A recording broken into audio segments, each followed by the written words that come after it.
Hola, buen día, ¿cómo están todos?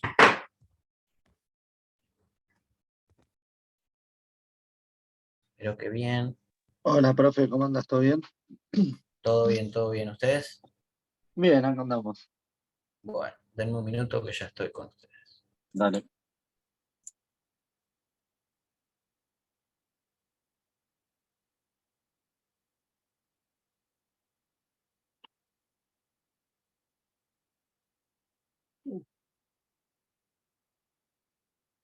Muy buenos amigos de YouTube.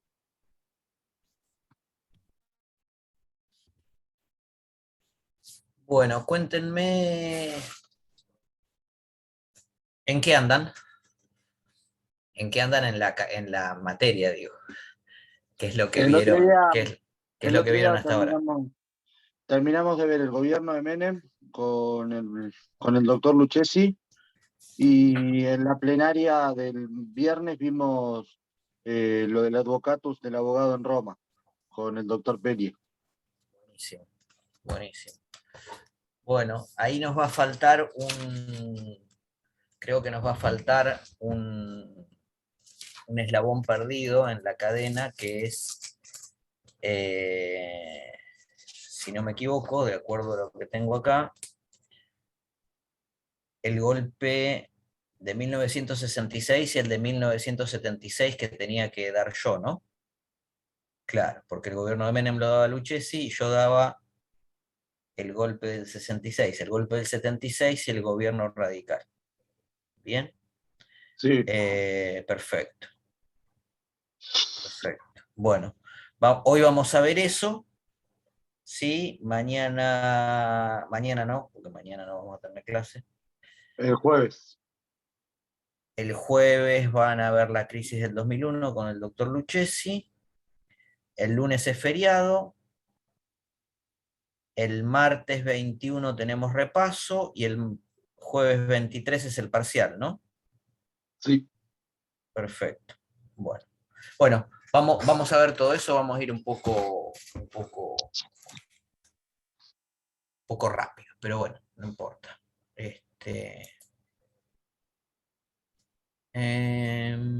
Denme un minuto. La reforma constitucional de 1949 no la vimos en detalle, ¿no? Porque yo la pasé por alto cuando dimos peronismo para verla específicamente y justo después fue la clase que no tuvimos. ¿Es correcto eso? Exactamente. Bien, bueno. Esa la vamos a ver en la clase de repaso entonces el martes 21. Háganme acordar por si yo me llego a olvidar. Son, digamos, tres o cuatro cosas que es importante destacar de esa, eh, Reforma. de esa reforma, gracias. Arrancado. Bueno. Hola, disculpen, me estaba fabricando un té. ¿Un qué? Un té, Ah, muy bien, muy bien. disculpe, disculpe. No pasa nada, no pasa nada. Yo tengo acá un mate medio lavado que tendría que ir a ensillar porque es Parecido. eh, parecido, parecido. Bueno, esperen que vamos a ver si esta es la presentación que les quiero mostrar. El gobierno de Ilia ya hablamos y vamos a hablar ahora del gobierno del golpe del 76.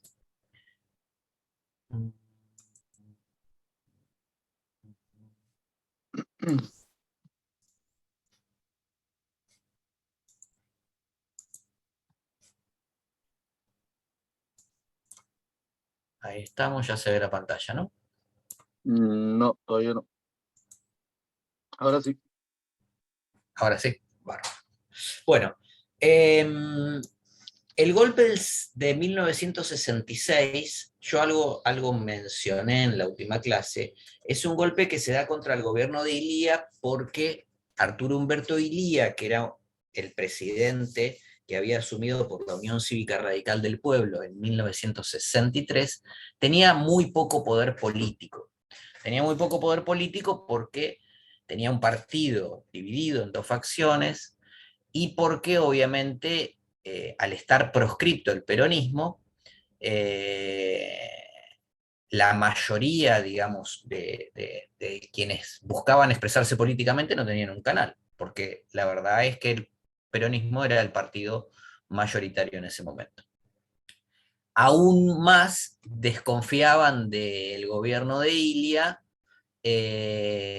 dos corporaciones muy poderosas, en realidad tres corporaciones muy poderosas.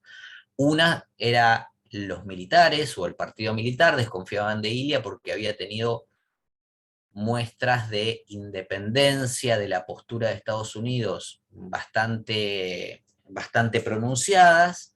También desconfiaban porque Ilia quería dejar de proscribir al peronismo, ¿sí? Estaba pensando en que en las elecciones que se tenían que dar en 1967, digamos, que eran elecciones para gobernadores, nuevamente dejar presentar partidos peronistas para gobernadores y para diputados, ¿no?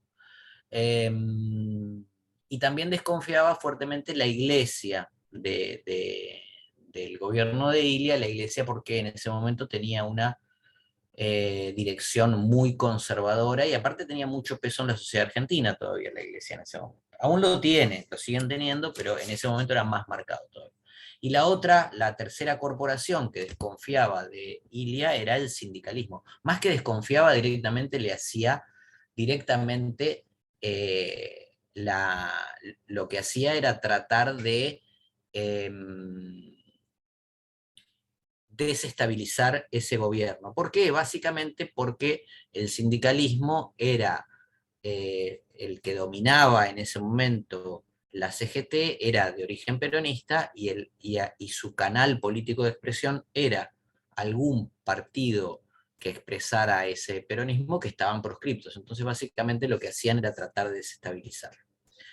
Eso dio lugar a que el 28 de junio de 1966 finalmente una junta militar constituida por los tres jefes de cada una de las Fuerzas Armadas, del Ejército, de la Marina y de la Fuerza Aérea, se constituyera y diera un golpe de Estado. Directamente depusiera por la fuerza al presidente Ilia, lo mandara a su casa, cerrara el Congreso y además prohibiera en principio todo tipo de actividad política y sindical.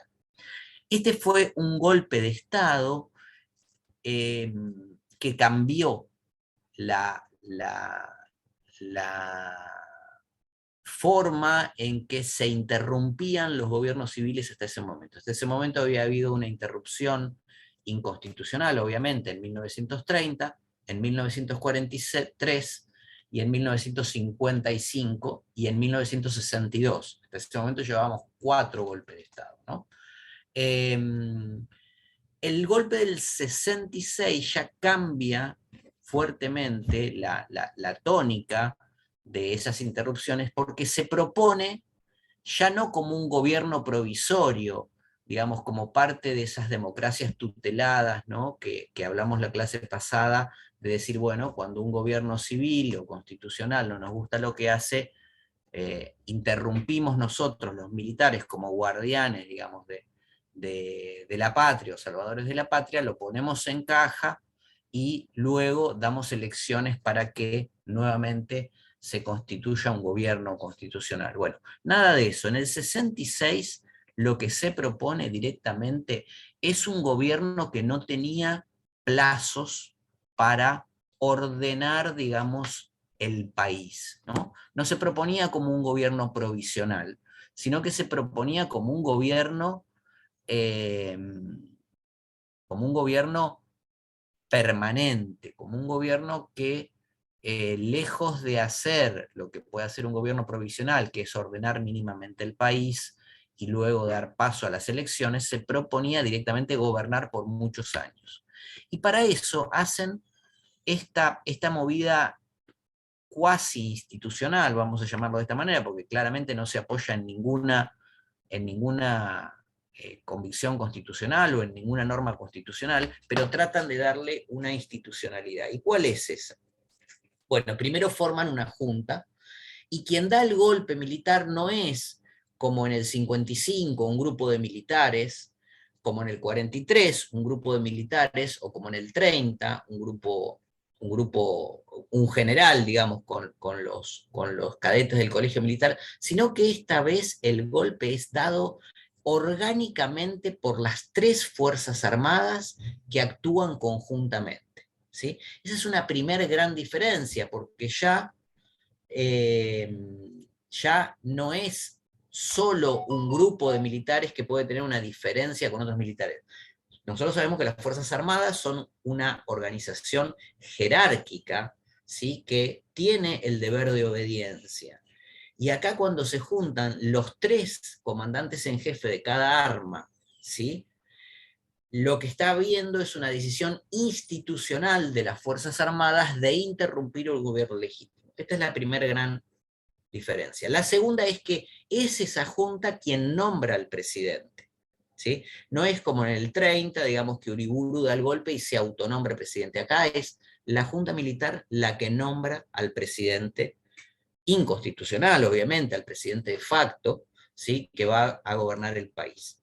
Y además hacen un estatuto, es decir, crean un documento cuasi constitucional que prevé el funcionamiento de digamos, de este control de las Fuerzas Armadas sobre las instituciones del país, ¿sí? Entonces, en este estatuto, básicamente, lo que plantean es que los gobernadores van a ser nombrados por el presidente, ¿sí? Fíjense que terminan con el federalismo, por ejemplo, que el Congreso no va a funcionar y que las reglas generales, digamos, que habitualmente dicta el Congreso, que son las leyes, van a ser decretos leyes y que van a ser emitidos por el Poder Ejecutivo, es decir, por el presidente, que el presidente va a nombrar a los miembros de la Corte Suprema, ¿sí? Es decir, todo un avasallamiento a los mecanismos constitucionales de división de poderes, porque hay una concentración en el Ejecutivo que obviamente primero toma las funciones del legislativo, pero además nombra a los miembros de la Corte Suprema, ¿sí? Por su sola voluntad, y por lo tanto tiene cooptado la cabeza del Poder Judicial Federal, y obviamente proscriben la actividad política y en principio la actividad sindical. Digo en principio porque hay una alianza ahí, como dice el Power, ¿sí? Que va a haber en principio una alianza con el sector sindical, comandado por Augusto Timoteo Bandor, que era el secretario general de la Confederación General del Trabajo, de la CGT, porque era el secretario general de la Unión Obrera Metalúrgica, que era el gremio más poderoso en esa época, ¿sí? Y con los sectores eclesiásticos. ¿Por qué? Porque otra impronta que tiene los que asumen el golpe de Estado en el 66, los militares, fundamentalmente el que está en la foto, que es Juan Carlos Onganía, tienen una impronta muy católica y muy conservadora en lo moral, ¿sí? Va a ser distintivo en la Argentina porque van a ser los que censuren las películas que se veían, las revistas que se leían, los programas de radio y de televisión que se escuchaban y se veían, digamos, va a haber una censura, ya no solo que tenga que ver con lo político, sino con lo moral. Intentaban implantar una moralidad que ellos denominaban occidental y cristiana, ¿sí? Eh, a ustedes les suena rarísimo para esta época, pero en esa época donde el movimiento, digamos, hippie en el mundo estaba avanzando, y en Argentina había un digamos, un proto movimiento que tenía que ver con esas ideas, ¿no? Con modelos no tradicionales de vida, costumbres, etcétera, etcétera, donde incluso hasta se mezcla el nacimiento del rock nacional en esas épocas. bueno, no era menor, digamos, que este gobierno planteaba un fuerte control moral de las costumbres y las ideas en Argentina. Juan Carlos Onganía había sido el jefe de las Fuerzas Armadas durante el gobierno de Ilia. En 1965 pasa a retiro, ¿sí? Y luego, en el 66, va a ser la figura que la Junta Militar va a elegir para presidir el país, y por lo tanto va a ser el hombre fuerte del país. Bueno, ahí hay un punto que dice doctrina de la seguridad individual que es importante. Perdón, vuelvo un punto para atrás. Cuando dije lo del Estatuto de la Revolución Argentina, que hacen un documento cuasi constitucional, donde ponen las competencias, ¿no? Lo que dicen es que el Estatuto de la Revolución Argentina va a estar sobre la Constitución, y que después viene la Constitución, o sea, y que la Constitución se va a cumplir en todo lo que no se choque o lo que no se contradiga con el estatuto, que ya era mucho, porque, por ejemplo, que el estatuto diga que al presidente lo va a elegir la Junta Militar en vez de un colegio electoral elegido en elecciones libres, digamos, como era el sistema de elección de presidente hasta ese momento, ya es una cosa, digamos, bastante loca, ¿no? O que diga, por ejemplo, que el Congreso no va a funcionar y que se va a gobernar mediante decretos leyes, ¿no? Que se inventa, es en este gobierno que se inventa esa figura de decretos leyes. En realidad son decretos porque los dicta el Poder Ejecutivo, que es la forma que el Poder Ejecutivo tiene de dictar reglamentos generales, y le ponen el guión y la palabra leyes porque en realidad eran decretos que hacían de leyes en sentido material, eran leyes como si hubieran emanado del Congreso y se cumplían como tal. Y se hicieron muchas reformas con estos decretos leyes, ahora les voy a contar una. Pero no me quiero ir de lo que les estaba contando. El estatuto lo que hace es subvertir el orden constitucional. Nosotros sabemos que nuestra máxima ley es la Constitución, está en la cúspide de nuestro ordenamiento jurídico, y todas las demás leyes se tienen que adecuar a lo que dice la Constitución. Bueno, ellos hacen al revés. Dicen, el estatuto está por sobre la Constitución, y en todo lo que no se oponga al estatuto, vamos a respetar la Constitución. Lo cual ya es un chiste, digamos, ¿no? En realidad no es un chiste, es muy trágico, digo, pero parece un chiste por los efectos que tenía, ¿no? Y esto hace, fíjense en el último punto, que se caracterice a este tipo de dictaduras. Es una categoría política que va a inventar Guillermo O'Donnell. Guillermo O'Donnell fue uno de los politicólogos más importantes de la Argentina y de Sudamérica durante 2 o 3 décadas. Falleció hace poquito, debe haber fallecido hace 10 años, quizá un poco menos. Y él, digamos, inventa esta categoría de Estado burocrático autoritario. ¿Qué quiere decir?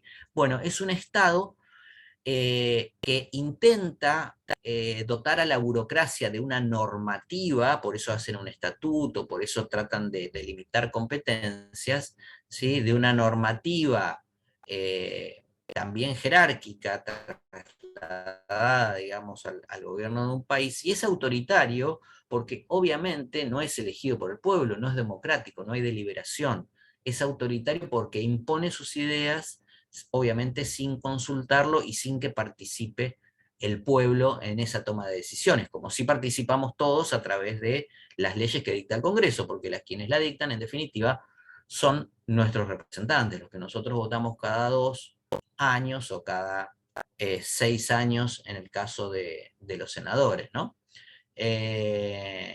Entonces, por eso Guillermo O'Donnell inventa esta categoría de Estado burocrático autoritario que es muy interesante y que con la dictadura que viene, la de 1976, va a dar un paso más. Va a dar un paso más y lo vamos a caracterizar de otra forma. Pero bueno, les contaba, el gobierno de Onganía, que se conoce como el de la Revolución Argentina, porque así se titula, intenta hacer modificaciones, algunas las logra, ¿no? Intenta hacer modificaciones muy importantes en la Argentina. Por ejemplo, reforma el Código Civil. El Código Civil, ustedes saben, y no sé si saben, no sé si nosotros lo vimos, pero no sé si lo recuerdan, lo había redactado Dalmacio Vélez Arfiel, que era un jurista muy importante de la segunda mitad del siglo XIX en la Argentina. Se había aprobado en 1869, había comenzado a regir en 1871, y hasta este año, casi 90 años después, un poquito más, no había tenido una reforma integral. Sí había habido pequeñas reformas, como por ejemplo, para esta época ya se le habían dado algunos derechos a las mujeres, y digo algunos porque tardó en dárseles plenos derechos de ejercicio de sus derechos civiles a las mujeres, ¿no? Primero hubo una reforma en 1920, después otras en la década del 40, y ahora va a venir una reforma donde le dé, efectivamente a partir de ahora, plenos derechos civiles a las mujeres. Esa reforma se conoce como la ley 17711, pero en realidad no es una ley, es un decreto que dictó Onganía, reformando más de 1000 artículos del Código Civil de esa época. O sea, hicieron una reforma integral sin que pasara por el Congreso, ¿no? Con reformas muy importantes. Bueno, esto se los cuento para que vean que es una muestra, digamos, de la voluntad que tenía este gobierno de hacer reformas integrales de la sociedad argentina y eh, de quedarse por muchos años, ¿sí? Eh, Otra cuestión importante que surge en este gobierno es la doctrina de la seguridad nacional. ¿Alguien sabe qué es la doctrina de la seguridad nacional?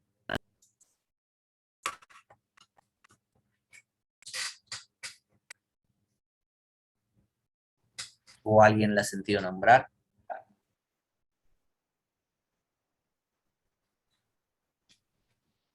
No. Creo que yo algo escuché. Era algo Dale, militar, a ver. era algo militar que daba como, no sé, como algo para la sociedad, digamos.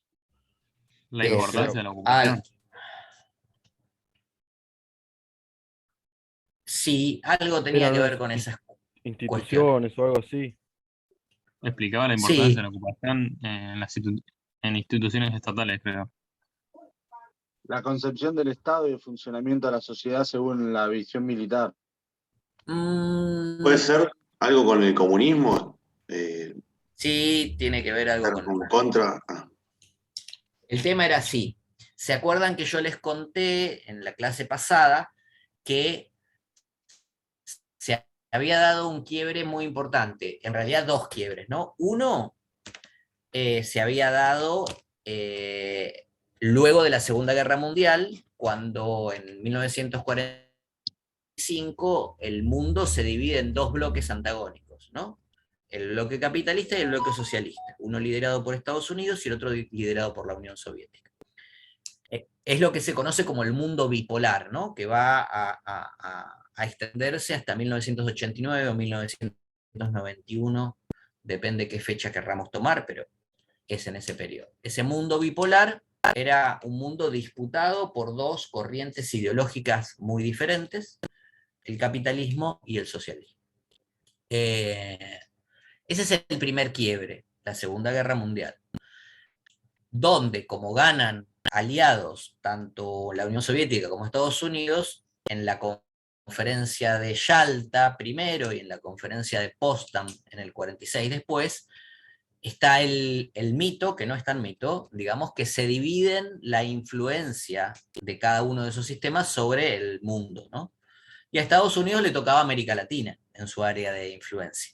América, el continente americano, era el área de influencia de Estados Unidos y era el bloque, digamos, que iba a apoyar el desarrollo del sistema capitalista y de la democracia liberal. Eso según las ideas preconcebidas de cuando se dividieron el bloque. De hecho, se organiza la Organización de Estados Americanos en 1948, que Argentina participa, y se firma el Tratado Interamericano de Asistencia Recíproca, que es un tratado militar, digamos, hecho digamos, a la medida de los intereses de Estados Unidos, donde si había una invasión de un país extracontinental a cualquiera de los países americanos iban a recurrir al auxilio del país invadido. ¿Sí? El Profe, tratado que ese es el que después Estados Unidos no cumple la guerra de Malvinas. Exactamente. En la guerra de Malvinas, Argentina intenta que se ponga en marcha el Tratado Interamericano de Asistencia Recíproca para que Estados Unidos le brinde su ayuda y apoyo, y obviamente Estados Unidos se niega. El obviamente es por muchos motivos que no vamos a explicar ahora porque se nos va el tiempo, pero lo podemos discutir cuando ustedes quieran. Entonces, ese era el mundo hasta ese momento. Y ¿se acuerdan que les conté en 1959, el 1 de enero de 1959, se produce otro quiebre? ¿Se acuerdan cuál era en ese mundo bipolar?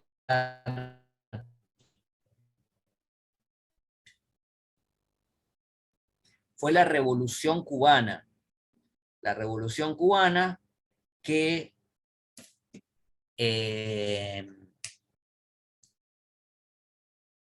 genera en América Latina un primer gobierno popular, digamos, nació de una experiencia guerrillera, que fue la liderada, digamos, por Fidel Castro, y en ese momento conocido como Movimiento 26 de Julio, ¿sí? Que arman lo que se conoce como un foco guerrillero en la Sierra Maestra, en Cuba, y desde allí van derrotando a fuerzas de la dictadura de Fulgencio Batista, que tenía fuertes intereses con Estados Unidos. De hecho, es en la Cuba de esta época donde en general la mafia italiana es la que invierte en los casinos de La Habana, digamos, y estas historias que por ahí a ustedes les suenan de algunas películas, ¿no? Bueno, porque además La Habana está a 90 millas marinas de Miami, está muy cerca de Estados Unidos, ¿no? Y de alguna manera se usaba como un lugar de entretenimiento para los norteamericanos. Y donde obviamente la mafia podía lo que hoy se conoce como lavar dinero, básicamente, ¿no? En ese momento no era tan claro lo que se hacía, pero lo que en definitiva era eso, era darle un destino a la plata ilegal que obtenían de sus actividades obviamente ilegales, y poder blanquearla en La Habana de Fulgencio Batista. ¿Por qué les hago toda esta historia? Bueno, porque a partir de que Cuba genera un gobierno revolucionario, que obviamente no sigue los mandatos de Washington, y que para colmo en 1961 se declara aliado de la Unión Soviética, en realidad 2 años después de la revolución, pero forzado por la propia incluso política de Estados Unidos, no le queda otra salida que aliarse fuertemente con la Unión Soviética. Es que Estados Unidos comienza una gran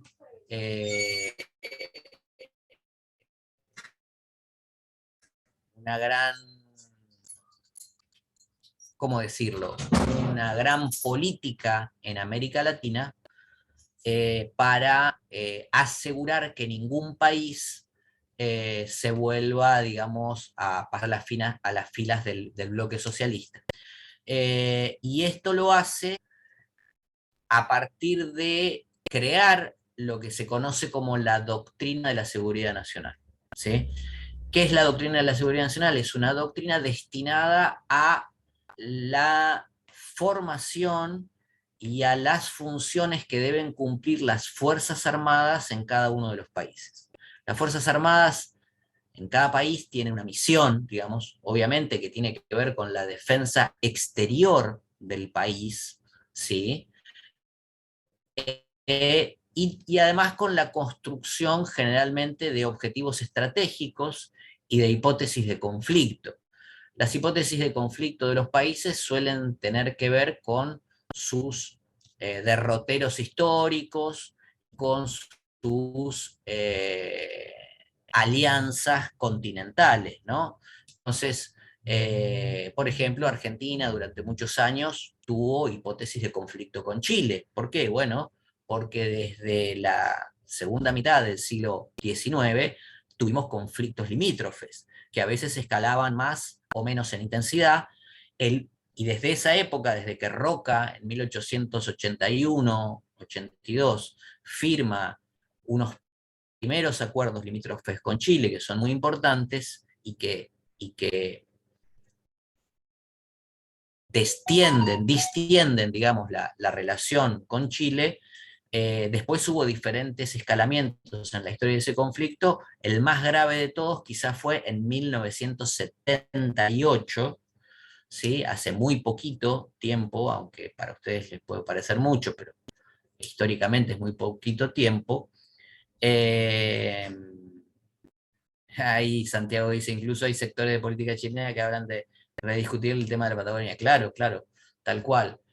Por eso siempre hay ahí una posible hipótesis de conflicto con Chile. Bueno, lo cierto es que en 1978 estuvimos realmente muy, muy, muy, muy cerca de entrar en guerra con Chile, pero cuando decimos muy cerca estuvimos como en esas películas que ustedes ven, digamos, de esos conflictos que se paran en el último minuto. Bueno, realmente estuvimos muy cerca. Siendo que además en ese momento fuertemente anticomunistas, y que estaban alineadas ambas con Estados Unidos, pero así todo, casi estuvimos al borde de ir a la guerra. Pero, ¿por qué les digo todo esto? Porque la doctrina de seguridad nacional nace en esta época, en Washington, ¿sí? Y fíjense, Onganía, que es el presidente en esta época, tiene un muy importante rol. ¿Por qué? Porque la doctrina de la seguridad nacional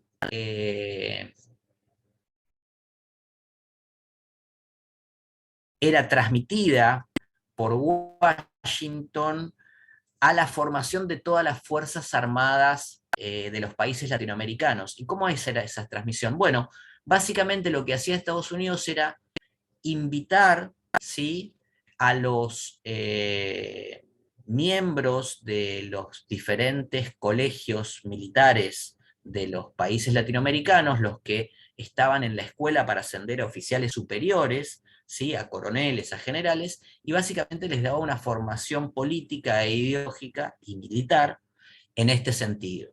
Entonces, a partir de la doctrina de seguridad nacional, la hipótesis de conflicto de las Fuerzas Armadas de los países latinoamericanos, en lugar de ser la defensa exterior de las fronteras o la defensa ante un ataque exterior, ¿sí?, pasó a ser la intromisión o la custodia de las fronteras interiores, de lo que sucedía al interior de los países, pero fundamentalmente en el aspecto ideológico.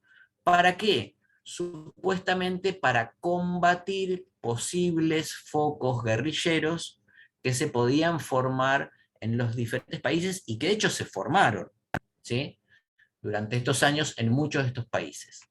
Ahora, la idea de Estados Unidos era que estos focos se formaban, digamos, básicamente porque la Unión Soviética tenía una política de difusión del socialismo en terreno que estaba reservado para Estados Unidos y que había que combatirlo con armas, o no solo con armas, digamos, con estrategias que no tenían que ver con la legalidad. La primera estrategia para combatirlo era fomentar dictaduras, dictaduras que proscribieran aquellos partidos políticos de corte popular. En Argentina es claro, con el peronismo, ¿no? Durante muchos años, Estados Unidos estaba atrás de, porque con el peronismo no podía interactuar, no era un aliado natural, ¿sí? Entonces a Washington no le interesaba, digamos, o a los políticos norteamericanos no les interesaba que podían, digamos, que se presentaran políticamente, y optaron por un modelo que fue fomentar dictaduras. En todo el Cono Sur y obviamente en Centroamérica también, ¿no? Las dictaduras más famosas, quizá la de Nicaragua, con Anastasio Somoza padre y Anastasio Somoza hijo, una dictadura que duró más de 40 años.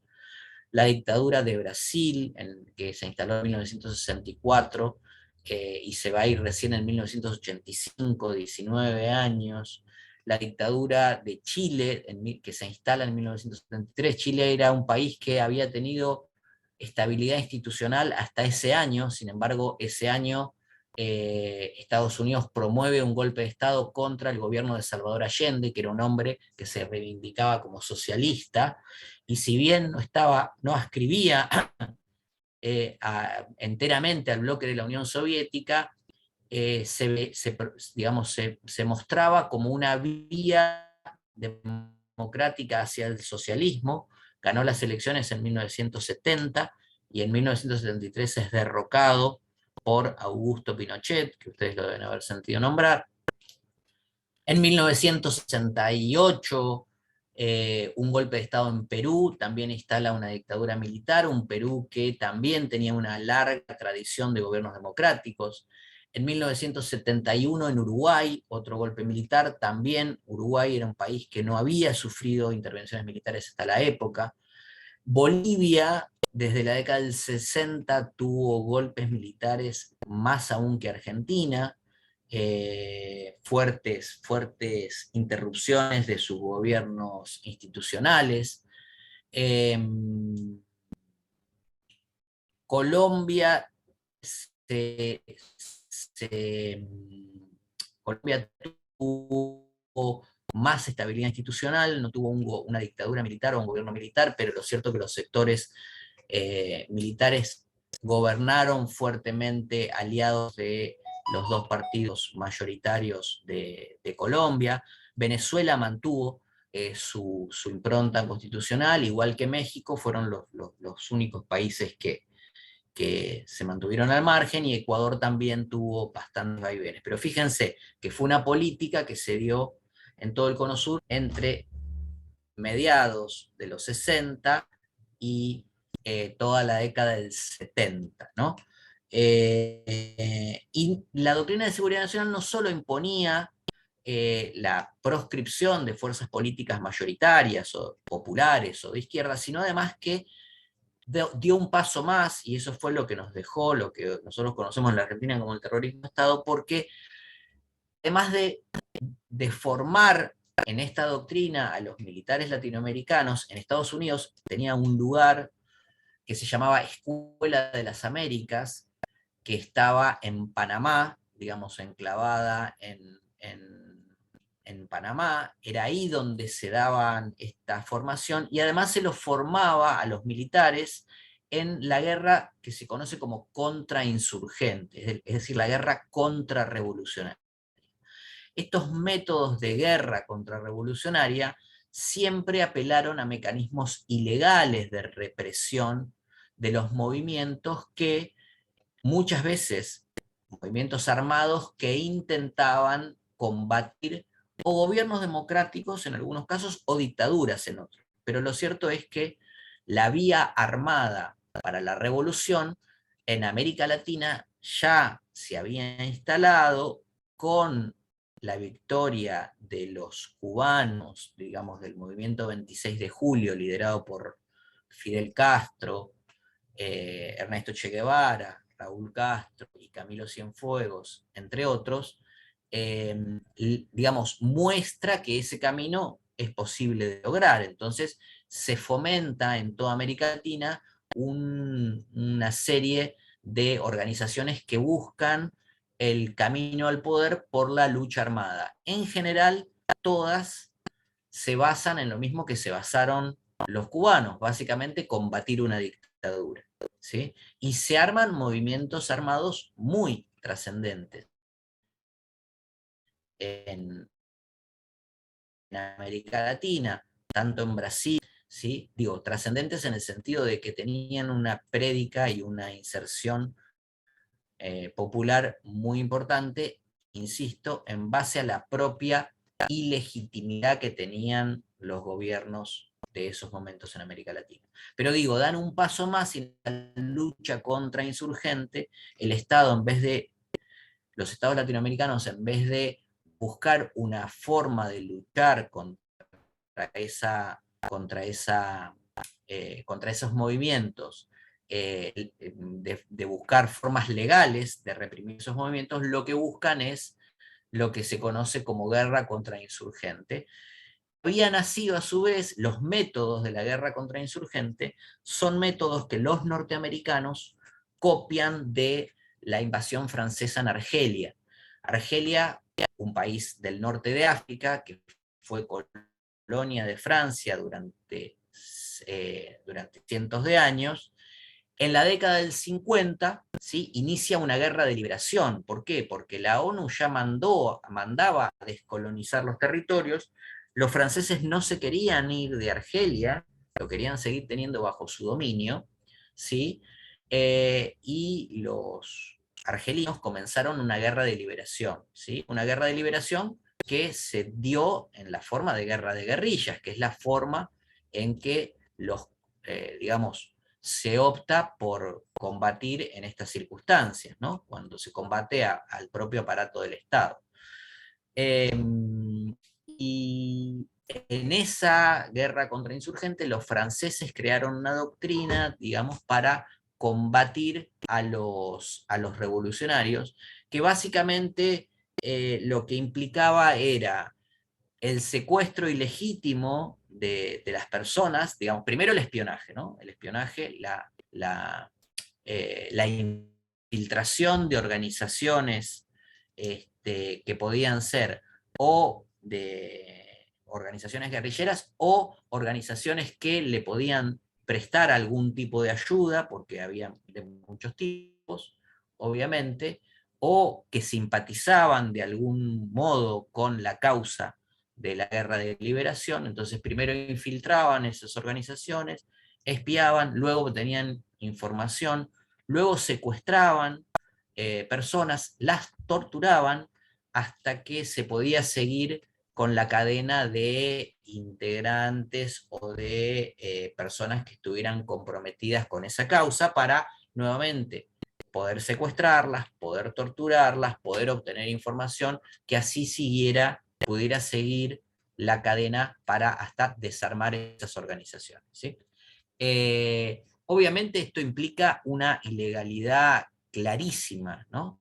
La única forma de tener una persona en cualquier estado, ¿sí?, es mediante una orden escrita de una autoridad competente, ponerlo a disposición de un juez, si ha cometido un delito, que se lo juzgue, ¿sí?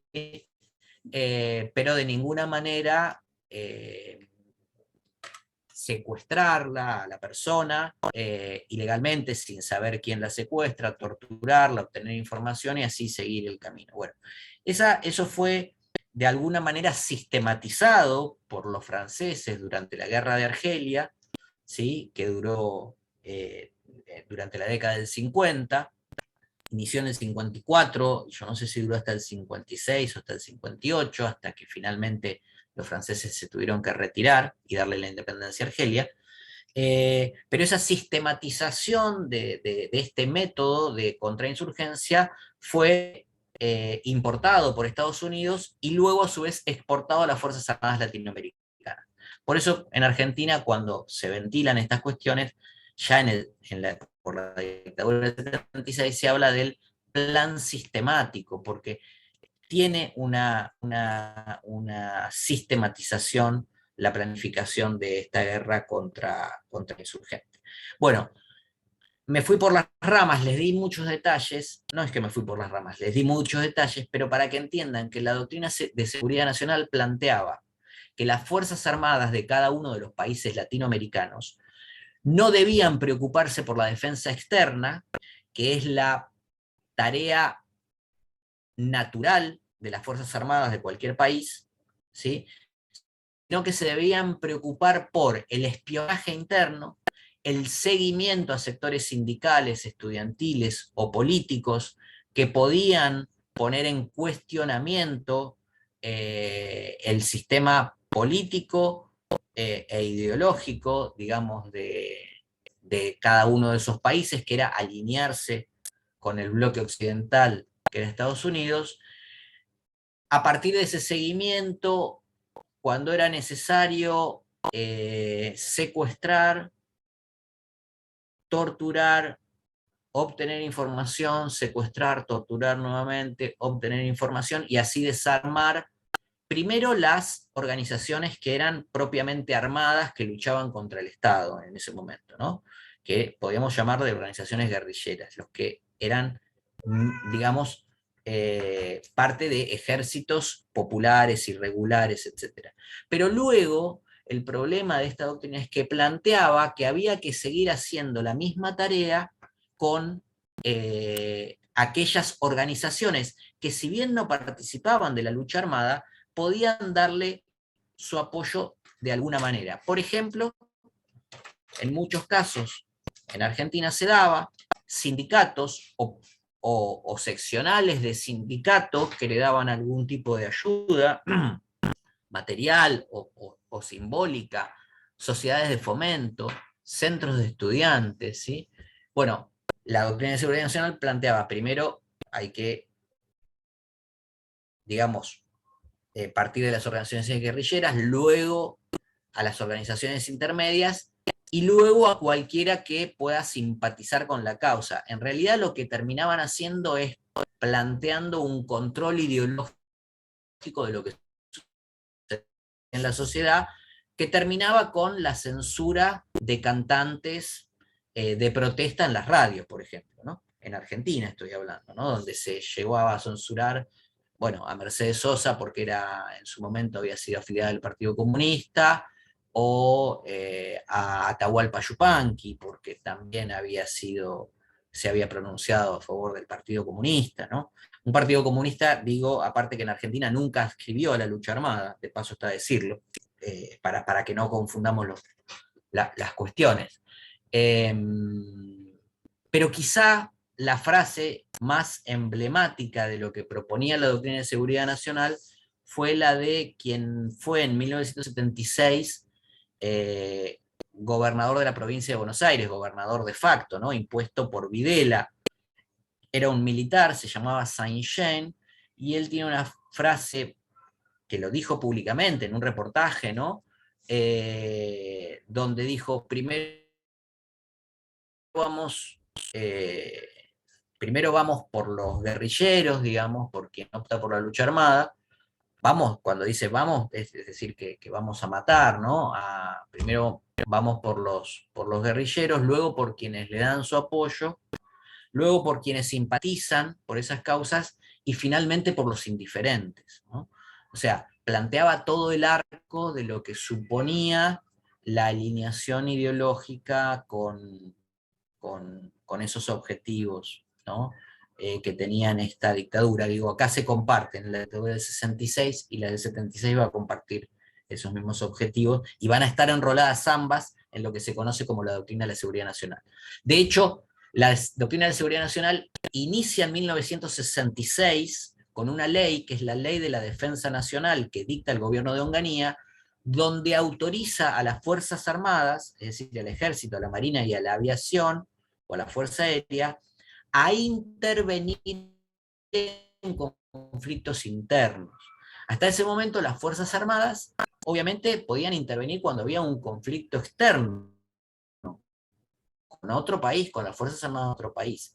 Y los conflictos internos, inclusive graves, como podía ser la creación de un foco guerrillero, digamos, que aparte no eran muy mínimos, ¿no? En ese momento, en algún lugar de la selva salteña o del monte tucumano, como había sucedido, ¿sí?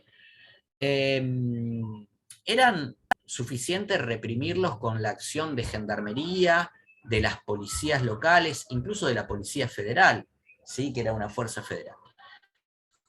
Pero no, acá en 1966 se inaugura la Doctrina de Seguridad Nacional con esta ley que le permite a las Fuerzas Armadas intervenir en los conflictos internos. El paso culminante de esta doctrina, acá están, no sé si escuchan, no sé si se escucha que está pasando el que compra cosas por la puerta de mi casa, es muy cómico.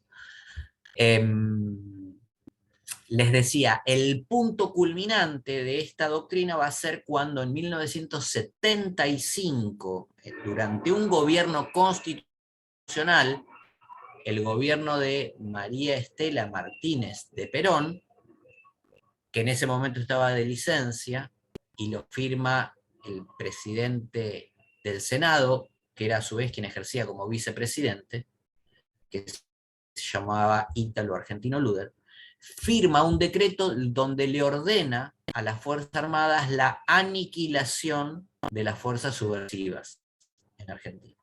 ¿Sí? Esto es un documento muy discutido en Argentina porque en esos decretos donde el presidente en ejercicio en ese momento de un gobierno constitucional le ordena la aniquilación de las fuerzas guerrilleras en nuestro país a las Fuerzas Armadas, obviamente le está abriendo, en realidad ya estaba abierta esa puerta, pero le está abriendo la gran puerta para que las Fuerzas Armadas luego realicen el plan sistemático de violaciones a los derechos humanos en ese contexto, ¿no?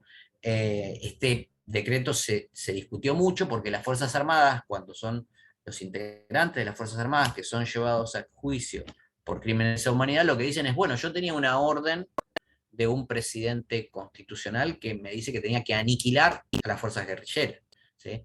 Obviamente que eso no es argumento suficiente porque primero esa orden es discutible. Lo que dicen los políticos del momento es que aniquilar no quería decir por medios ilegales, ¿no? Aniquilar quería decir terminar con las cosas de la guerrilla, pero por medios legales, lo que también es discutible en el uso dado. Pero lo cierto es que por más que hubieran entendido lo que hubieran entendido, todo el mundo sabía en la Argentina de la época que espiar, privar de la libertad ilegalmente a las personas, torturar, matar o desaparecer luego personas era una actividad ilegal que no tenía ningún tipo de justificación bajo ninguna norma. Entonces, de alguna manera esa discusión jurídicamente hoy está saldada, pero es importante mirarla en el contexto histórico, que es lo que yo les veo a ustedes. Solamente en el contexto histórico de la imposición de la doctrina de la seguridad nacional por parte de Estados Unidos en el resto de Latinoamérica se podía pensar en un decreto semejante, ¿no? Entonces, bueno, de esto habla la doctrina de la seguridad nacional. Es una doctrina para el rol de las Fuerzas Armadas, básicamente. Que es un rol que hoy, por ejemplo, está prohibido. En 1983, cuando asume el gobierno radical, una de las primeras medidas que hace es reformar la ley de defensa nacional y dice, hoy las Fuerzas Armadas tienen prohibido intervenir en conflictos internos. Así nomás. Tienen prohibido realizar cualquier actividad de espionaje dentro del país a cualquier persona, ¿sí? Ustedes saben que las Fuerzas Armadas tienen sus servicios de inteligencia, teóricamente vinculados con visiones estratégicas que tienen que ver con la cuestión exterior de la nación, la defensa exterior de la nación, no la interior. De hecho, los servicios de inteligencia de las Fuerzas Armadas, desde la década del 60 hasta la década del 80, hasta que asume el gobierno democrático, siempre estuvieron preparados solo para hacer espionaje interno, ¿sí? Bueno, eso es algo que hoy está prohibido, ¿sí? Tanto de las fuerzas de seguridad, las Fuerzas Armadas son Ejército, Marina y Fuerza Aérea, como las fuerzas policiales, ¿sí?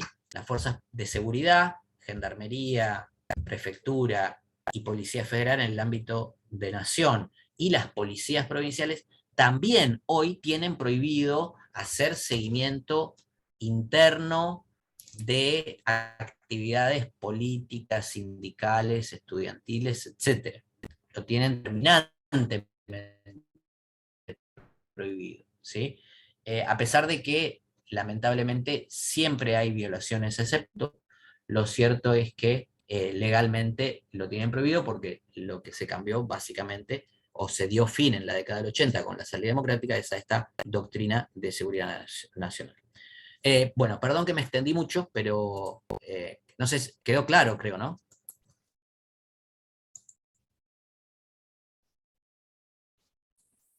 Sí, profe. Se murieron todos, nadie me habla, se Sí, murieron profe. todos. Se Sí, durmieron. profe, claro, claro.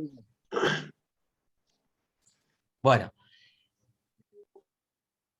el gobierno que proponía Onganía, que era básicamente de largo tiempo, de paz y tranquilidad, porque no había actividad política, no debería haber conflictos, en realidad, como sucede siempre en la Argentina, que es una sociedad muy viva, digamos, muy cambiante además, y muy demandante, se rompió de una manera impresionante cuando se dio un movimiento que se venía rompiendo ya de antes, básicamente por la crisis económica, porque Onganía intenta una primera reforma neoliberal, digamos, en ese momento, ¿sí? De recorte de salarios, de reducción de la inversión pública, bueno, una serie de medidas parecidas a las que va a tomar la dictadura en el 76, ¿sí? Pero ¿qué pasa? En esta época lo que había era lo que se conoce como un ascenso en las luchas populares, ¿sí? Lejos de el pueblo estar quietito en la casa, lo que en general demandaban los sectores populares era una mayor actividad política. Y eso se va a ver en un movimiento que se conoce como el Cordobazo, que se da el 29 y el 30 de mayo de 1969, ¿sí? Y que es una alianza entre dos sectores sindicales, un sector más ligado a la lucha de clases, digamos, ¿no? Si quieren, a la visión del bloque socialista, ¿sí?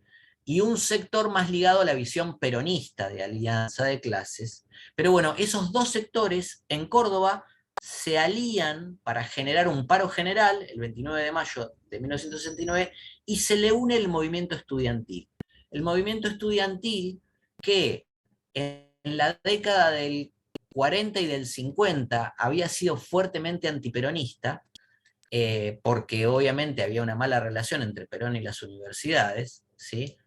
Esta vez, con el paso de los años, se había convertido o había visto en el peronismo un gen de alguna manera más ligado a las luchas revolucionarias, a los reclamos populares, que había tenido mucha ascendencia. Entonces, los hijos por ahí de esos profesionales que habían pasado por la universidad en la década del 40 y del 50, que ahora estaban en la universidad, se habían vuelto más peronistas, digamos, o se habían vuelto peronistas en muchos casos, más que radicales, por ejemplo, ¿no? O socialistas, ¿no? Entonces, eso generó digamos, un movimiento en los jóvenes muy importante, que además después va a ser el que de alguna manera alimente las filas de los dos grandes movimientos guerrilleros de Argentina, que van a ser uno Montoneros y el otro el Ejército Revolucionario del Pueblo, ¿sí? Y que van a ser movimientos armados muy importantes en Latinoamérica. Bueno, pero vuelvo al Cordobazo. ¿Qué es lo que sucede en el Cordobazo? Que se alían estos dos sectores de los trabajadores más los estudiantes y provocan realmente un cimbronazo político. Dan vuelta a la ciudad de Córdoba, pero la dan vuelta literalmente. O sea, prenden fuego comercios, paralizan la ciudad durante 3 o 4 días, se atrincheran en el barrio de los estudiantes y no dejan entrar a la policía, ¿sí? Realmente se arma un caos muy importante. ¿Y qué es lo que buscaban? Básicamente buscaban digamos, era un canal de salida primero contra las condiciones económicas, porque la huelga general se había convocado por la baja de salarios, por la alta inflación, etcétera, etcétera. Pero luego las reivindicaciones se tornan políticas, ¿sí? Y ahí los jóvenes básicamente lo que reclaman es que no tienen canales de expresión política, ¿sí? Los que son peronistas obviamente están proscriptos, los que son de izquierda también están proscriptos por ser de izquierda. Es decir, lo que se reclama ahí es una finalización de esta dictadura tan férreamente, no solo política e ideológica, sino además de corte moral, ¿no? Y lo que sucede es tan importante, lo que sucede en Córdoba, que muchas organizaciones políticas que hasta ese momento planteaban la lucha política, se deciden por la lucha armada. Entre ellas el Ejército Revolucionario del Pueblo, que es a partir de lo que sucede en Córdoba, que ven que hay un caudal de posibilidades de ya no solo hacer manifestaciones políticas, sino de pasar, dar un paso adelante y comenzar la lucha armada, ¿sí? Ustedes imagínense lo importante que es esta decisión. Un joven que está estudiando en la universidad decida en algún momento decir, bueno, voy a luchar contra esta dictadura y lo voy a hacer tomando una pistola, un rifle, haciendo alguna acción armada, ¿no? Es muy trascendente. A ustedes les va a parecer increíble, porque hoy parece increíble que eso pudiera haber sucedido en la Argentina. Lo que pasa es que el mundo era muy diferente. El mundo, en muchos lugares del mundo, se había optado por la lucha armada como una lucha legítima para independizar a los países, como en Argelia, por ejemplo, como en Vietnam. Vietnam estaba en plena lucha contra Estados Unidos, y como en otros territorios de Latinoamérica, ¿no? Colombia, Brasil, Uruguay, Nicaragua, Guatemala, El Salvador, digamos, en todos estos países había movimientos revolucionarios que Argentina, el cordobazo es un quiebre. Y tal es el quiebre que muchos dicen que además es el comienzo del fin del gobierno de Onganía, porque es a partir del cordobazo y luego de dos movimientos más que se replican hasta el año 70, ¿sí? Un movimiento en Mendoza, otro nuevamente en Córdoba al año siguiente que se llama el Viborazo, digamos, hacen que ya no hubiera canales para contener esa fuerza de la gente que renuncia al año siguiente, ¿sí? En 1970, lo nombran a un general, denme un minuto.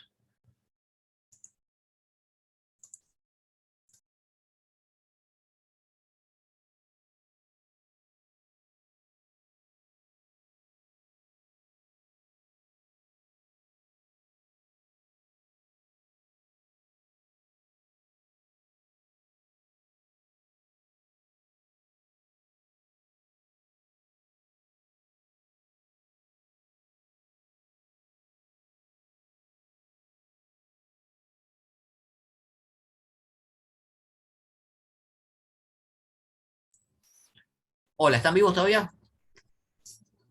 Sí, sí, sí, sí. Bueno, Acá estamos. Y acá estamos. les decía, en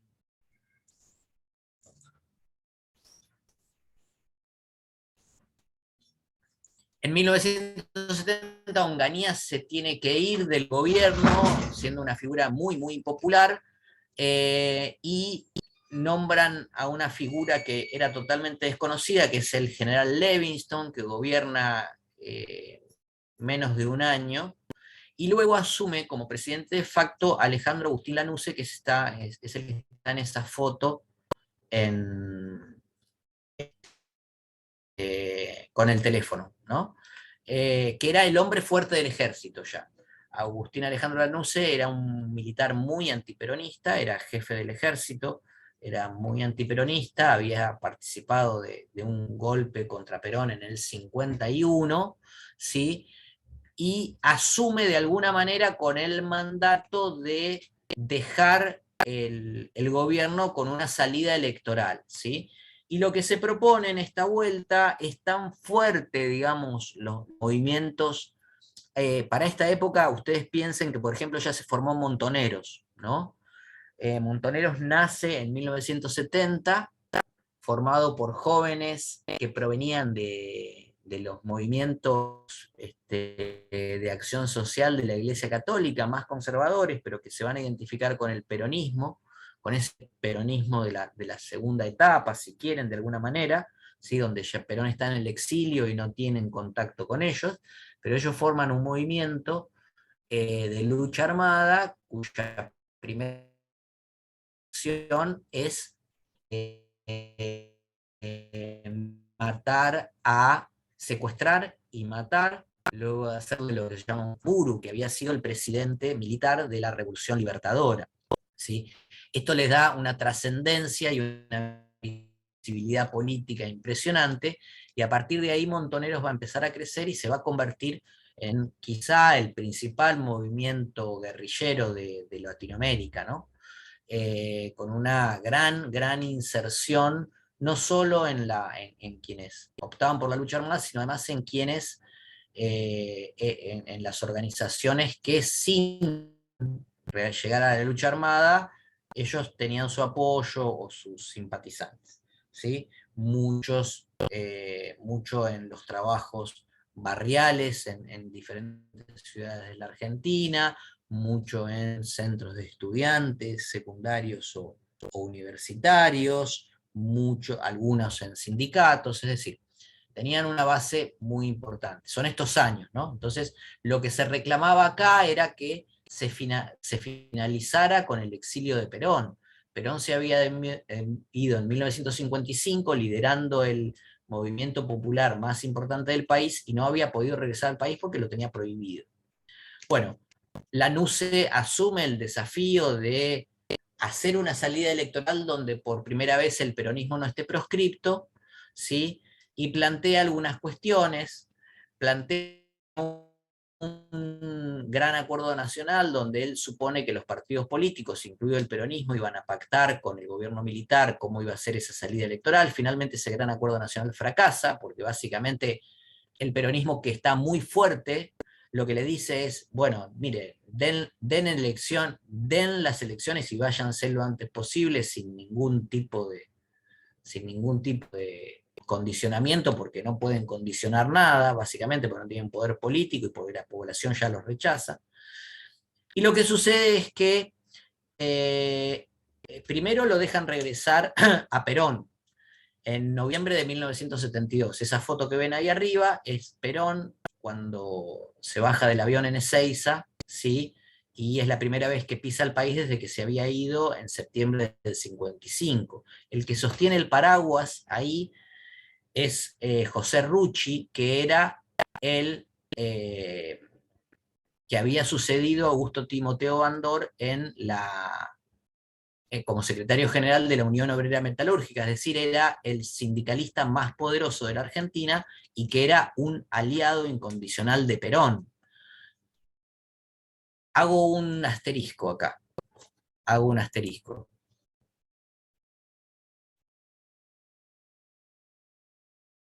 Bueno, perdón, ahí preguntó Melina y Santiago le contestó. Claro, matan a Pedro Eugenio Aramburu en 1970. Les decía, hablando de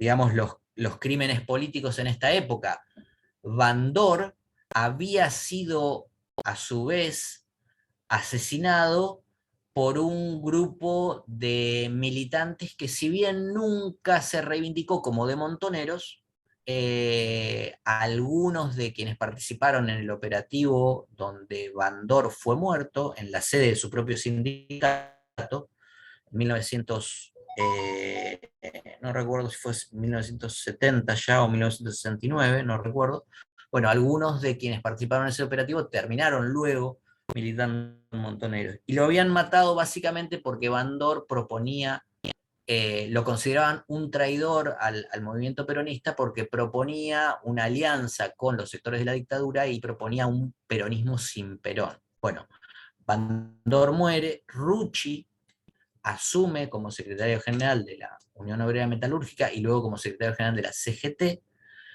y Rucci a su vez es muerto por, se supone que también por los Montoneros, aunque Montoneros nunca reivindicó ese asesinato en forma pública, en 1973, como una forma de mostrarle a Perón que ellos también eran poderosos, porque ahí había una interna muy fuerte. Pero bueno, me estoy adelantando a la cuestión. Lo que les quiero decir es que la violencia política en la Argentina en ese momento era realmente una cosa lamentablemente casi cotidiana, o por lo menos estaba muy presente la violencia en la lucha política, ¿no? La violencia armada, la violencia que incluso llegaba a los asesinatos políticos. Insisto, algo que afortunadamente hoy nos parece que es ya no del siglo pasado, sino del siglo XIX, ¿no? Pero bueno, sucedió hace poquito tiempo, ¿no? Bueno, Lanuse hace una trampa para que Perón no pueda ser candidato, porque claramente que sin la proscripción Perón iba a ser el candidato, y hace una trampa porque en la ley que llama a las elecciones generales dice que solo van a poder ser candidatos quienes 6 meses antes tenían residencia en la Argentina, y Perón no tenía residencia en la Argentina porque las elecciones van a ser el 11 de marzo de 1973 y Perón recién pudo regresar en noviembre del 72. Obviamente que residía en España, donde estaba exiliado. Obviamente no, porque ustedes no lo tienen por qué saber. Perón se va en el 55, hace un pasaje por algunos países que implican República Dominicana, Venezuela, hasta que finalmente se afianca en Madrid, en España, donde gobernaba Francisco Franco, el dictador Francisco Franco, y digamos, Franco le da el asilo político que Perón necesitaba, y vivió muchos años en Madrid, en una casa que se llamó Puerta de Hierro, ¿sí? En las afueras de Madrid durante varios años. Le doy todos estos datos porque por ahí a ustedes les suena, incluso hay una película que se llama Puerta de Hierro, es decir, todos son datos históricos que por ahí les suenan. Les decía, Perón no puede ser candidato por el Partido Peronista, y el que es candidato es Cámpora, ¿sí? Cámpora había sido un militante, pero digamos un acompañante político del primer peronismo, había sido presidente de la Cámara de Diputados durante el primer y segundo gobierno de Perón, era un hombre muy fiel a Perón, ¿sí? Odontólogo de profesión, y que tenía más o menos buen diálogo con los movimientos, juveniles y, digamos, y más revolucionarios del peronismo. Y él es el candidato. Solano Lima, que es un político conservador, es el vicepresidente, es el candidato a vicepresidente, y acá no hay elección indirecta. Esta elección es por fórmula directa y había balotaje. ¿Por qué? Porque fíjense lo que dice acá. Se había hecho una enmienda constitucional en 1972. ¿Qué es una enmienda? Bueno, básicamente es una reforma, pero como no lo habían hecho por el canal normal de las reformas, que implica que tiene que actuar el Congreso, se tiene que convocar a una convención constituyente, se tiene que elegir y discutir los puntos de la reforma, lo habían hecho 12 profesores de Derecho Constitucional, entre los cuales estaba alguno que todavía está vivo, como por ejemplo Jorge Reinaldo Banossi, que por ahí ustedes leen en Teoría Constitucional algún texto de él, y otros de la época, habían hecho una enmienda constitucional donde se introdujeron algunas reformas que incluso algunas se van a repetir en la reforma de 1994. No me voy a detener ahora en el detalle, pero una de las reformas que el se eligiera en forma directa, ya no con colegio electoral, ¿sí? Y bueno, el 25 de mayo de 1973 asume Cámpora como presidente, 50%, el que llegaba al 50%, el que llegaba al 50% de los votos no era necesario balotaje. Acá Cámpora tiene el 49 y pico, pero la fórmula radical, que era liderada por Ricardo Balbín, el líder histórico del radicalismo en ese momento, decide no presentarse a las elecciones porque era un trámite que no tenía sentido, ¿no? Era claro que iba a ganar de nuevo la fórmula Cámpora-Solano-Lima, ¿sí? Cámpora tiene un gobierno muy caótico porque el problema que sucede básicamente es que hay dos sectores fuertemente enfrentados dentro del propio peronismo, el sector que si quiere podemos titular más de derecha, más ligado a la tradición sindical, que había ganado muchísimo poder durante los años de la proscripción del peronismo, y el sector más de izquierda que proponían una revolución casi socialista, ¿sí? O filosocialista, liderados por montoneros, pero había muchos otros sectores, ¿sí?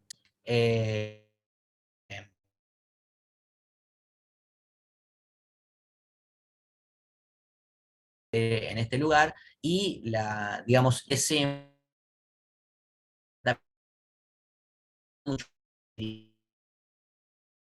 A los tiros, básicamente. Quizá en noviembre del 72 está unos días en el país y se va de nuevo a España. Cuando gana las elecciones Cámpora, bueno, Perón vuelve al país, ¿no? Y vuelve de alguna manera a hacerse cargo del proceso político, porque él era el líder de ese proceso político, más allá de que Cámpora fuera presidente. Y el 20 de junio tiene que volver, el avión que tiene que aterrizar en Ezeiza, que lo trae a Perón y a su esposa de ese entonces, que es María Estela Martínez, que ahí la vemos en la foto, en el balcón de la Casa Rosada. Lo que sucede es que hay un enfrentamiento armado entre este sector del peronismo de derecha en la más grande manifestación popular de la historia argentina, que fue el regreso de Perón. No se culmina con la llegada de Perón a Ezeiza, porque al avión cuando está en vuelo le avisan que hay incidentes, que hay tiros, etc. Y por lo tanto aterriza en la base aérea de Morón, en otro lado, y esa movilización que fue, insisto, la movilización más grande de la historia argentina, política, la movilización política más grande de la historia argentina, termina frustrada, ¿no? Había gente que había ido a Ezeiza caminando desde diferentes localidades de Gran Buenos Aires durante a veces más de 2 o 3 días. Había gente que había venido de todos los puntos del país a Buenos Aires a estar en ese acto donde luego de 18 años retornaba Perón, ¿no? Por eso les decía que fue la movilización más grande, política más grande de la historia argentina, va a terminar en una gran frustración, digamos, ¿no? Ezeiza en el 73 es mencionarlo, nada más es hablar de los conflictos internos, en este caso del peronismo, pero de la violencia política en la Argentina, ¿no? Este de alguna manera es el punto culminante donde Cámpora pierde totalmente la posibilidad de hacer algo en el gobierno y renuncia. Al renunciar Cámpora, renuncia Cámpora y Solano Lima, renuncia el presidente y el vicepresidente y asume como presidente provisional Raúl Lastiri, que era el presidente de la Cámara de Diputados, que era el que seguía luego en la línea de sucesión, ¿sí? Bueno, Lastiri asume como presidente, ¿sí? Y se llaman a elecciones presidenciales nuevamente, cumpliendo lo que dice nuestra ley de acefalía. Y ahí sí ya Perón se puede presentar como candidato, la fórmula es Perón-Perón porque es Juan Domingo Perón, candidato a presidente, y María Estela Martínez de Perón, candidato a vicepresidente, ¿no? Y acá es la votación la diferencia más importante que haya sacado un candidato a presidente en la Argentina, se impone, digamos, esa fórmula con el 62% de los votos. digamos, nunca un candidato sacó más que esa cantidad de votos, fue impresionante, ¿no?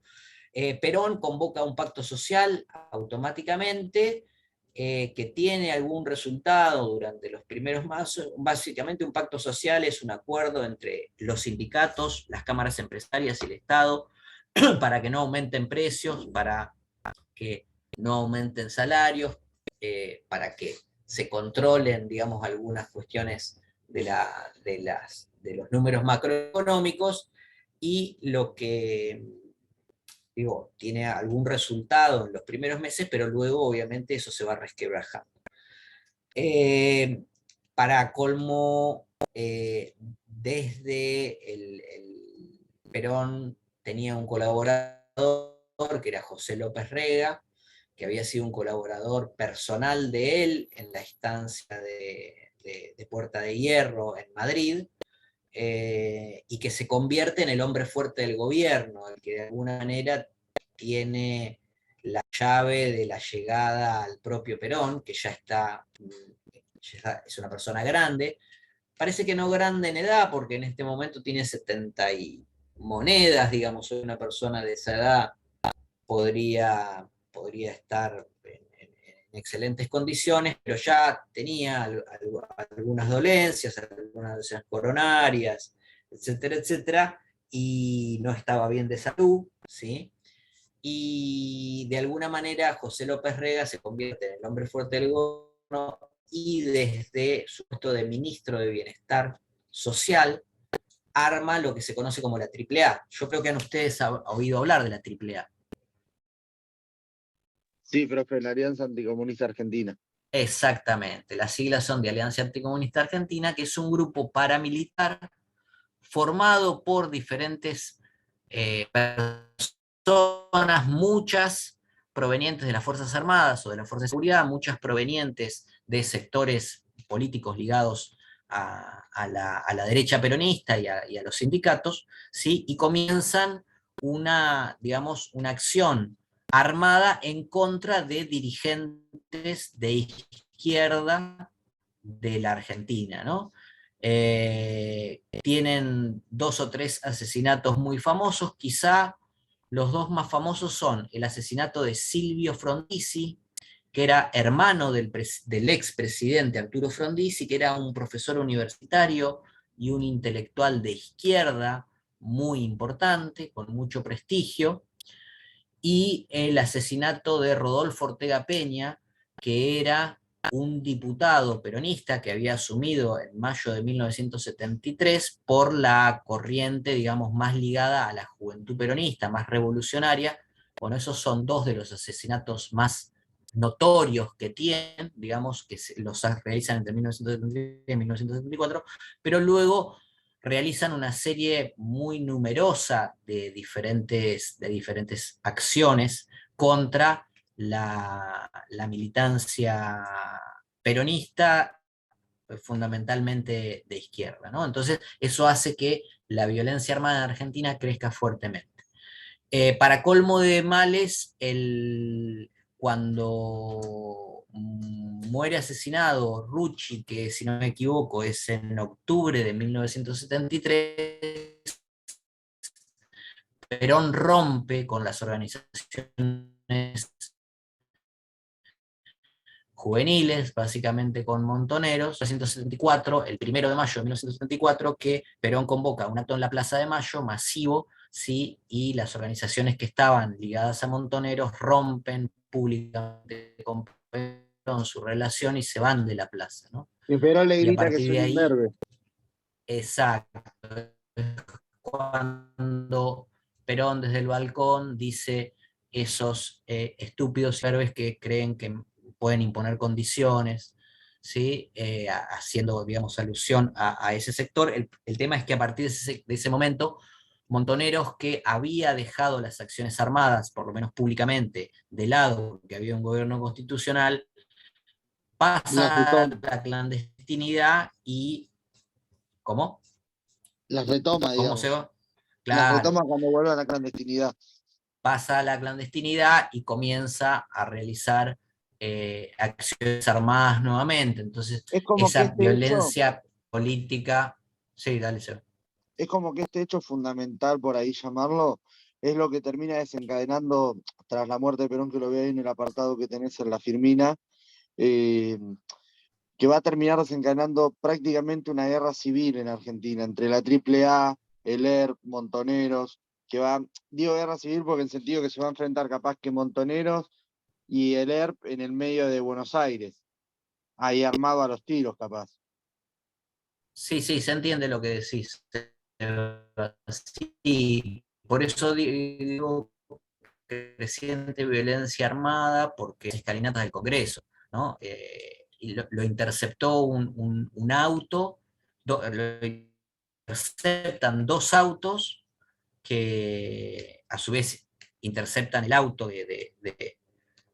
de Ortega Peña, que yo no recuerdo si era un Citroën, era un auto así muy popular, digamos, y se bajan 10 personas armadas y lo cuecen a balazos, ¿no? Literalmente. Eso como si pasara hoy en la vereda del Congreso, imagínense ustedes esa situación.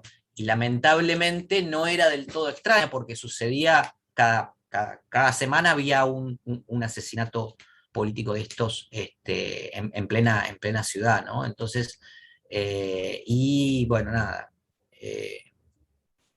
Entonces, sí, es un poco, como dice Seba, ese clima de violencia política va a dar lugar a que después la dictadura militar tenga una base de asiento importante. Bueno, estas son imágenes del día, digamos, de la muerte de Perón, ¿no? En realidad no el día de la muerte, el día que lo El velan, él funeral. muere el 1 de julio,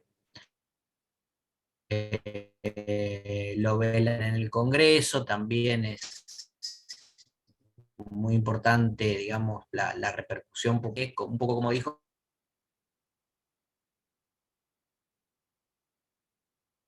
pierde totalmente el rumbo y lo que es el golpe de Estado, una nueva interrupción en cualquier momento. Vamos a dejarlo acá, porque al final pensé que íbamos a llegar tanto, pero un poquito más largo en el tiempo, pero se ve que me gusta hablar mucho. ¿Qué le vamos a hacer? O que hay mucho para decir también, que la historia argentina es muy compleja. Miren, las 13 horas justos, no se pueden quejar. Che, bueno, nos vemos cuando, el martes que viene entonces. Exacto. Bueno, bueno. Jueves tienen con Lucchesi, lunes es feriado, así que dale, nos vemos el martes que viene. El martes que viene. Dale, profe. Listo. Saludos. Nos Vayan vemos, mirando igual gracias. estos temas. A ver, chicos, convengamos que el martes que viene nos vamos a ver y el jueves ustedes tienen el parcial. No esperen leer lo que les falte, no esperen tener la clase para leer lo que les falta, ¿sí? Porque nos falta, digamos, la reforma del 49, El golpe del 76. el golpe del 76, el gobierno de Alfonsín. Está bien que son cosas que podemos llegar a ver en una sola clase, medio apretadito, pero si ustedes vienen con una leída de esos temas, mejor aún, ¿sí? Es que igual creo que yo con lo del golpe del 76 por ahí podemos ver algún hecho puntual, porque más o menos en su mayoría lo sabemos todos. Se llamó Proceso de Organización Nacional, consistió en un primer momento, dependientemente que después se haya, no sé cómo decirlo, sobrepasado o exacerbado en un momento, y uno de los puntos que estuvo muy apoyado de este golpe fue frenar la subversión, el enfrentamiento de la creciente violencia política que usted comentaba recién, entre el ERP, Montoneros, la AAA.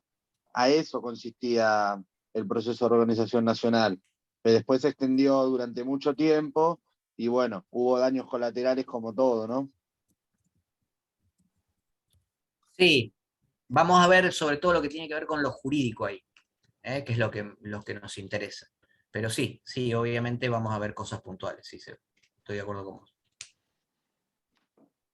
Bueno, profe, Listo, nos nos vemos vemos, el buen martes. fin de Profe, muchas largo. gracias. Nos A vemos. estudiar, Chao, profe. Sí. Como profe. estudiar el fin de que es largo. Chao, chao.